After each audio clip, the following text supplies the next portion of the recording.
People always ask me why I became a photographer. I never give them the real answer. The real answer is too simple and too personal. I like to watch. I like to see the things that other people miss. A shadow falling on a wall at 4 in the afternoon, the way light moves across someone's hand when they don't know anyone is looking. The small, honest moments that happen between the big ones, the ones nobody puts in a frame. My name is Jelly. I am 27 years old, and I live alone in a small apartment on the 3rd floor of an old building. There is no elevator. The paint on the walls is yellow and cracked. My kitchen table is covered with film rolls and empty coffee cups. My bedroom smells like photochemicals. Every wall in the apartment is covered with pictures. I've taken black and white, color, big prints, and small ones. Some people dream of money. Some people dream of a big house with a garden. I just want to capture beautiful things before the world moves on and forgets them. For 3 years, I worked as a freelance photographer for an architecture firm downtown. My job was to take photos of completed projects, new buildings, renovated offices, and finished designs. The firm belonged to a man named Chuk. He was 30 years old, tall, with dark hair that always fell slightly across his forehead. He had serious brown eyes and a quiet voice. To the people in his office, he was the brilliant architect, the boss, the man with the blueprints and the big ideas. To me, he was something else entirely. Through my camera lens, I saw things about Chuk that nobody else noticed. I saw the way he pressed his lips together when he was deep in thought, how his eyebrows came closer like they were having a private conversation. I saw how he stood on his office balcony when it rained, not running inside like everyone else, but just standing there, watching the water fall, his coffee getting cold in his hand. Once, on a Tuesday morning, I saw him help an old woman carry her grocery bags near the building entrance. He put down his briefcase. He didn't look around to see if anyone noticed. He just picked up her bags and walked with her to her car. Then he smiled at her, a soft, real smile, the kind you can't practice in a mirror, and went back inside. I took a photo of that smile. He never knew. I had a whole collection of these secret photos. Dozens of them. Chuk reading on a bench. Chuk laughing at something on his phone. Chuk looking at the sky while waiting for a taxi. I kept them in a folder on my computer labeled personal, not because I was strange or obsessive, but because those small, quiet moments were the most beautiful things my camera had ever found. I loved Chuk. I loved him quietly, completely, and without any hope of return. In 3 years, I never said more than 5 sentences to him outside of work. Good morning, the photos are ready. I'll send them by Friday. The light was nice today. That was the whole conversation. I was the woman behind the camera, invisible, always in the room, but never in the picture. And I told myself over and over that this was enough. It was never enough. But I said it anyway, because saying it was easier than feeling the truth. One Tuesday afternoon in March, Chuk called me into his office. This was unusual. Normally, his assistant sent me emails with project details. I walked in and sat across from his wide desk. The window behind him showed the city in gray afternoon light. He looked different that day. He was smiling, but it was a smile I had never seen before, happy, but also far away, like he was already somewhere else in his mind, somewhere I could not follow. "Julie," he said, "I have some news." I waited. My hands were folded on my lap. "I'm getting married." The words came in through my ears, but for a moment they had no shape, no meaning. Like hearing someone speak a language you almost understand, but not quite. Then, slowly, the meaning arrived, and it was heavy. "Her name is Eve," he continued, still smiling. "We've been together for about 8 months.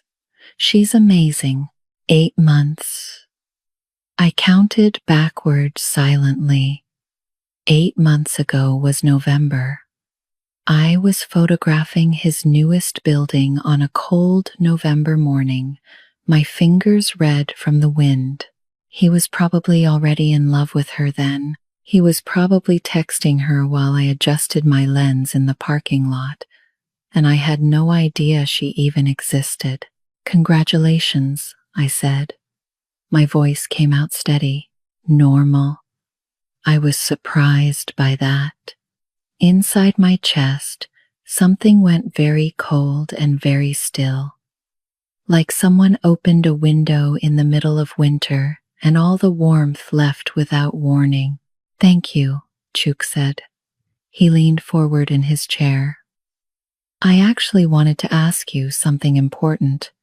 I want you to be our official wedding photographer." I stared at him. "You have an incredible eye, Julie. I've always thought so. Your photos, they capture things other photographers miss. I trust you more than anyone for this." He trusted me. He trusted my eye. He wanted me to stand behind my camera and photograph the happiest day of his life with someone else. He was asking me to make his love for another woman look beautiful. "Of course," I said. "I would be happy to." I walked out of his office, down the hall, and into the bathroom. I locked the door. I stood in front of the mirror and looked at my own face. My eyes were dry, my hands were steady, but inside I felt frozen, like a lake in December still on the surface, but cold all the way to the bottom. 2 weeks later, I met Eve. The engagement photo session was at a bright studio downtown. Eve arrived 20 minutes late. She walked in wearing a cream-colored dress and high heels that clicked sharply on the floor. She was tall, thin, and very beautiful. Her hair was perfect, not a single strand out of place. Her makeup looked like it took 2 hours. She smiled at me politely, the way you smile at a waiter who brings your water, then immediately turned to the mirror to check her lipstick. During the session, I asked them to stand close together. Chuk put his arm around her waist. He looked down at her face with warmth and softness, his eyes gentle. But through my lens, I saw something else. Eve was not looking at Chuk. She was looking at the camera. She tilted her head slightly left, then right, searching for her best angle. She turned her hand 3 times, slowly, carefully, to make sure the diamond ring caught the studio light perfectly. Not once did she look into Chuk's eyes with any real feeling. Not once did she lean into his touch the way people do when they feel safe with someone. She stood next to him like a model standing next to a product. Later that night, alone in my apartment, I looked through all the photos on my computer screen. In every single one, Eve was stunning, magazine perfect, but her eyes were flat. There was nothing behind them, no love, no warmth. Just a woman who knew exactly how to look perfect for a picture. I told myself it was jealousy. I told myself I was seeing things because I wanted to see them. I closed my laptop, drank cold tea, and went to bed with the lights on. The weeks before the wedding were busy. There were cocktail parties at expensive restaurants, dress fittings at designer boutiques, cake tastings, and visits to the wedding venue. Chuk wanted me to photograph everything, every moment, every detail, so I followed them everywhere, carrying my camera and my tripod, staying in the background. Quiet, invisible, watching, as always. I tried not to pay too much attention to anything beyond my job. I was there to take photos. That was it. But a photographer's eye does not turn off. It sees what it sees. At a cocktail party in a fancy hotel ballroom, I noticed Eve step away from the crowd. She moved toward a window at the far end of the room. She took out her phone and typed something quickly. Her face changed. The confident smile disappeared. Her jaw was tight. She looked worried, almost scared. Then she put the phone away, touched her hair, and walked back to Chuk like nothing had happened, laughing at someone's joke as if the last 2 minutes didn't exist. I saw this happen again at a dress fitting, and again at a dinner party. Every time Chuk looked the other way, Eve checked her phone, and every time her expression turned dark and anxious before she covered it up again. Then I noticed someone else. At a late-night party for the wedding guests, a loud, bright event at a rooftop bar, I was packing my camera near the back entrance when I saw a man standing alone in the parking lot below. He was tall, with light brown hair and an expensive-looking dark coat. He smoked a cigarette slowly and watched the entrance of the building. His eyes moved with purpose. He was looking for someone specific. He was not on the guest list. I knew this because I had spent the whole evening photographing every guest, and I had never seen this face. I learned his name a few days later, overhearing a conversation between two people at the next event. Julian. 2 days after the rooftop party, I saw Julian again, this time at the dress-fitting boutique. He stood in the hallway outside, pretending to look at his phone. He wasn't shopping, he was waiting. When Eve walked out of the boutique door, their eyes met for less than a second. A quick, nervous look, then she turned away sharply, and he disappeared around the corner without a word. Something was wrong. I could feel it the way you feel. Rain coming before the first drop falls a heaviness in the air, a pressure that doesn't have a name yet.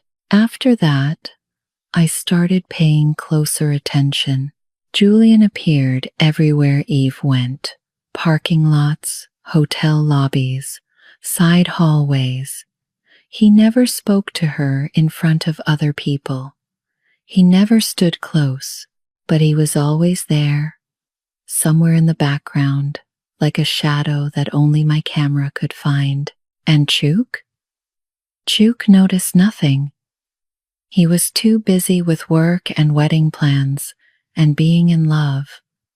He trusted Eve completely. Why wouldn't he? She was charming and beautiful and said all the right things at all the right times. But I did not have normal eyes. I had a photographer's eyes, and those eyes do not lie. They cannot. The wedding was planned for a Saturday in early June. The location was an old country estate, about 2 hours from the city, a grand stone building, surrounded by gardens, tall oak trees, and fields of wildflowers. It looked like something from a painting. Green grass, stone paths, white roses everywhere. I arrived on Friday afternoon to set up my equipment. My room was small and plain, on the second floor of the guest wing. I put my camera bags on the bed and spent an hour checking every lens, every battery, every memory card. I tested the light in the garden. I chose my positions for the ceremony. Everything had to be perfect. Even if this wedding was going to quietly destroy me inside, I was going to do my job well. That was the one thing I could control. Around sunset, I picked up my camera and went outside. The sky was turning deep orange and soft pink. The air smelled like roses and fresh cut grass. I walked through the gardens, taking photos of the flowers, the old stone walls, the way the golden light came through the branches of the oak trees. Then I heard something, voices, low and sharp, coming from behind a thick wall of tall bushes near the far end of the garden. I stopped walking. I held my breath. "You need to be patient, Julian." Eve's voice, tight, controlled. I recognized it immediately. Patient? A man's voice, angry, frustrated. "You keep saying that word. How much longer, Eve? After the wedding, everything changes.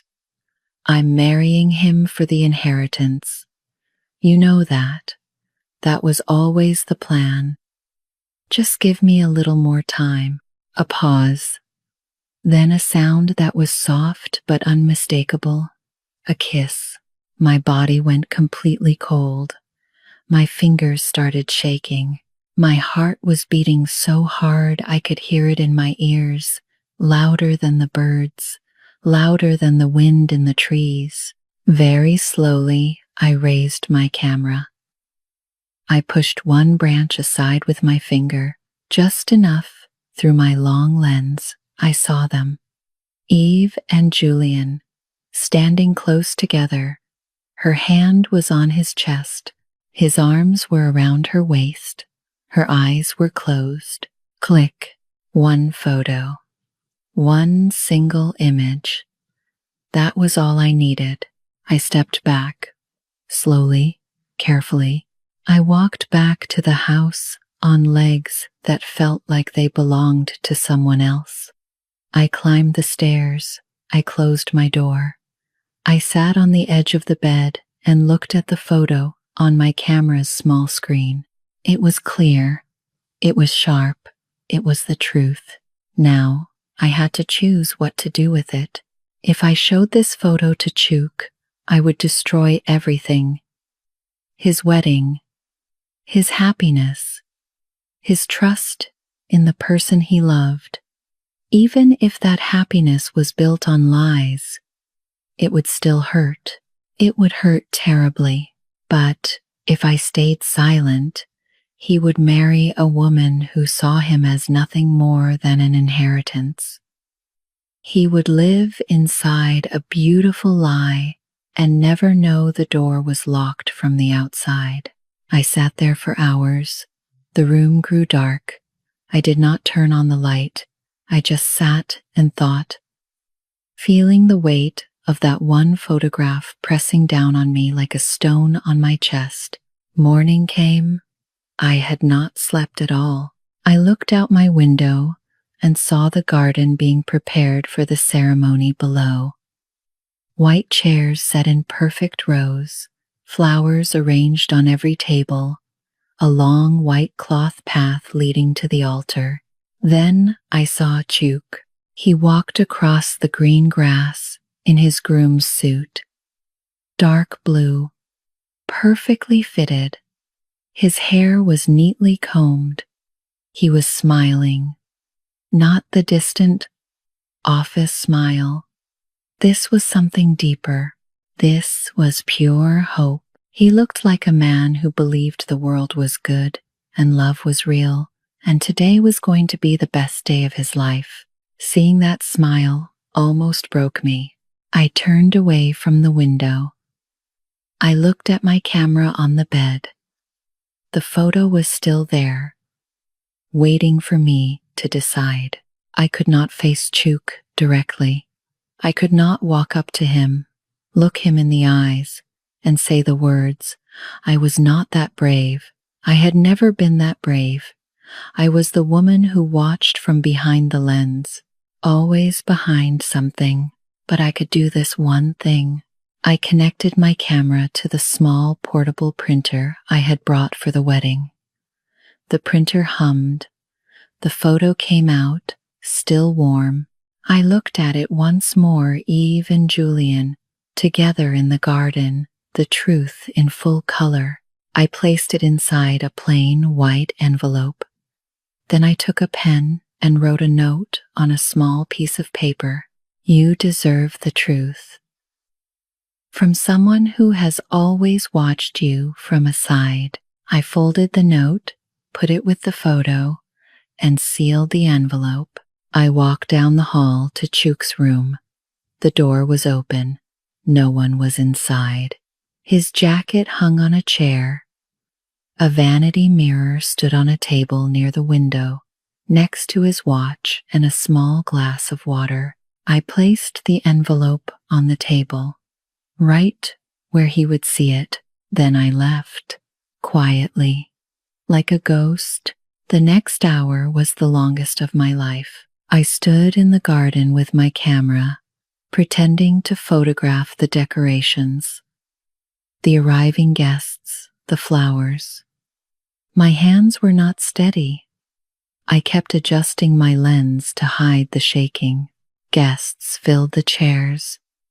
Music began, a soft violin piece. Eve appeared at the end of the garden path in a long white dress, her veil catching the morning light. She looked perfect. Everyone stood up, but Chuk did not come to the altar. 1 minute passed. 2. The music played again from the beginning. People looked around nervously. Eve's smile became tight. The wedding planner spoke urgently into her phone. Then a side door opened. Chuk walked out. But he was not the same man I had seen that morning. His face was white, completely drained of color. His eyes were red and swollen.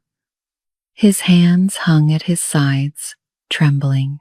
He walked down the white path, not toward the altar, toward Eve. He stopped right in front of her. He reached inside his jacket and pulled out the photograph. He held it up for 1 long second, then dropped it on the ground at her feet. This wedding is over, he said. His voice was low and broken, like glass cracking from the inside. Everything happened at once. Guests jumped up from their chairs. Whispers turned into gasps. Someone shouted a question. Someone else started crying. Eve's face went completely pale. She opened her mouth, but no sound came out. And in the middle of all that noise and chaos, I quietly picked up my camera bag, my tripod, and my small printer. I walked through the back gate, across the gravel parking lot, and got into my car. I drove away without looking back. My hands were shaking on the wheel. My eyes were blurry. But I kept driving. He could never know it was me. That was the only thing that mattered. The months after the wedding that never happened were quiet, strangely quiet, like the silence after a storm, when the world is still deciding what comes next. I left the city.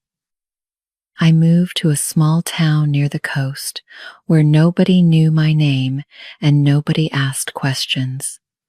I found a new apartment even smaller than my old one, but with a window that looked out at the sea. I hung my photos on the walls. I bought new film. I started taking small jobs again. Family portraits, photos for local restaurants and shops. Nothing connected to architecture. Nothing connected to him. Through old colleagues, I heard that Chuk was not doing well. He canceled projects. He stopped going to the office for weeks. He tried to find out who had sent the envelope, but there was nothing to trace. I had printed the photo from my personal camera, not the work one. The note was written in plain block letters, not my handwriting. I had been careful, like I had been careful my whole life, always careful, always quiet, always invisible. Some nights, lying in bed, listening to the ocean, I wondered if I did the right thing. I broke his dream. I took away his happiness, even though his happiness was a lie. I gave him pain instead of peace. Was that fair? Was that my decision to make? Then I remembered Eve's voice in the garden, cold, calculating. I'm only marrying him for the inheritance. And I knew. A lie that feels warm is still a lie. Pain that comes from truth heals eventually. Pain that comes from deception never does. Slowly, over many months, the heaviness in my chest became lighter, not gone completely. It would probably never be fully gone, but lighter, easier to carry. 2 years passed. I was in a small bookshop on a rainy Tuesday afternoon, looking through a shelf of magazines. My fingers moved through the pages without really thinking. Travel, fashion, food. Then my hand stopped. An architecture magazine. And there, on a full page, was Chuk. He was standing in front of a new building, modern, clean, with large glass windows and smooth gray stone. He looked different, older, a little thinner in the face. But his eyes were calm, steady. There was peace in them that I had not seen before. And standing beside him was a woman. Not Eve. This woman was shorter, with brown hair that fell naturally past her shoulders. She wore a simple blue dress. She was not looking at the camera. She was looking at Chuk, and she was smiling, not a perfect smile, not a practiced pose, but a real smile. The kind that starts small in the eyes and then fills the whole face, the kind you cannot fake. I stood there in the bookshop, holding the magazine open, and something inside me moved. Like ice beginning to melt in early spring, very slow, very quiet. I was not sad. I was not jealous. I felt something I did not expect to feel. I felt glad. He found someone real, someone who looked at him the way I had always wanted to but never could. And that was enough. That had to be enough. I bought the magazine. I walked home in the rain. I made tea.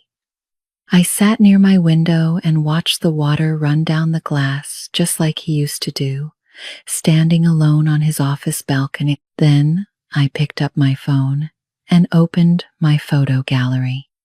I scrolled past hundreds of pictures, beaches, seashells, streets at night, the faces of strangers, clouds at sunset, until I found it, the photo. The one I took over 3 years ago, Chuk standing on his balcony in the rain. His hair was wet. His eyes were far away, looking at something I could never see. One hand rested on the metal railing. He didn't know I was there. He didn't know I took this picture. He probably didn't even remember my full name. Just Jolly, the photographer. I touched the screen gently with my fingertip, like touching something precious and fragile, something that might disappear if I pressed too hard. He would never know it was me who saved him. He would never know that someone loved him from the other side of a camera lens for 3 long, silent years. And that was okay. Some love is not meant to be spoken. It is not meant to be shared or returned or turned into something with a name. Some love is quiet. It lives inside a photograph. inside a memory, inside the space between the person who watches and the person who is watched. I put down my phone. I picked up my camera. Outside, the rain was slowing, and the light behind the clouds was beginning to change golden, soft, and new, like the beginning of something I couldn't name yet. I opened my window. The air smelled clean and fresh. I pointed my lens at the sky and took a photo, not of what was, but of what was coming.